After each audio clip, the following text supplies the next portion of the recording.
Congress party అధ్యక్షులు మల్లికార్జున ఖార్గే గారు రాహుల్ గాంధీ గారి నాయకత్వాన్ని మరి వాళ్ళని ఎవరైతే సమర్థిస్తూ ఉంటారో వాళ్ళందరూ కూడా కాంగ్రెస్ పార్టీ తీసుకోవడం జరుగుతుంది. పార్టీ సిద్ధాంతాల ఆధారంగా నడిచేటువంటి పార్టీ ఈ పార్టీ. సో కాంగ్రెస్ భావజాలం, కాంగ్రెస్ సిద్ధాంతాలను నమ్మి విశ్వసించి ఎవరు వచ్చినా వారిని తీసుకుంటారు. తప్పనిసరిగా షర్మిల గారు వస్తే కూడా కాంగ్రెస్ పార్టీ తీసుకుంటుంది. ఎందుకంటే దివంగత నేత రాజశేఖర రెడ్డి గారి చివరి కోరిక ఈ దేశానికి రాహుల్ గాంధీ గారిని ప్రధానమంత్రి చేయాలని. సో అటువంటి మా నాయకుడే కాబట్టి మా నాయకుడి కూతురుగా ఉన్నటువంటి ఆమెని తప్పనిసరిగా కాంగ్రెస్ రాజకీయాల్లోకి వస్తే ఆహ్వానిస్తామని చెప్పాను. నేను పీసీసీ ప్రెసిడెంట్గా చెప్పాను. ఢిల్లీ వాళ్ళు కూడా నేను చెప్పడం జరిగింది.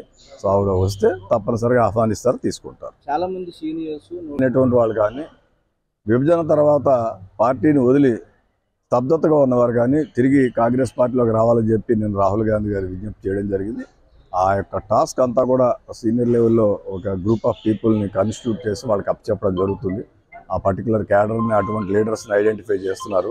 సో దాని మీద హైకమాండ్ పనిచేస్తుంది. హైకమాండ్ పనిచేసిన తర్వాత ఎవరెవరు ఏ విధంగా పాజిటివ్గా ఉన్నారో చెప్పి దాని ప్రకారం నేను కూడా మాట్లాడుతూ ఉంటాను. వాళ్ళ వ్యక్తిగతమైనది ఉండొచ్చు, రాజకీయంగా అయితే ఉందని నేను భావించట్లేదు. తర్వాత డీకే శివకుమార్ గారు నాకు నిన్న నాగ్పూర్లో కలిశారు. నేను వారితో కూడా మాట్లాడాను. ఎయిర్పోర్ట్లో ఆయన ఎయిర్పోర్ట్కి వచ్చారు, ఈయన ఎయిర్పోర్ట్కి వచ్చారు. కానీ నాకున్న ఉద్దేశంలో నథింగ్ పొలిటికల్ అనేటువంటిది నేను భావిస్తాను. మరిన్ని వీడియోస్ కోసం ఛానల్ ని సబ్స్క్రైబ్ చేయండి. లేటెస్ట్ అప్డేట్స్ కోసం వాట్సాప్ ఛానల్ ని ఫాలో చేయండి.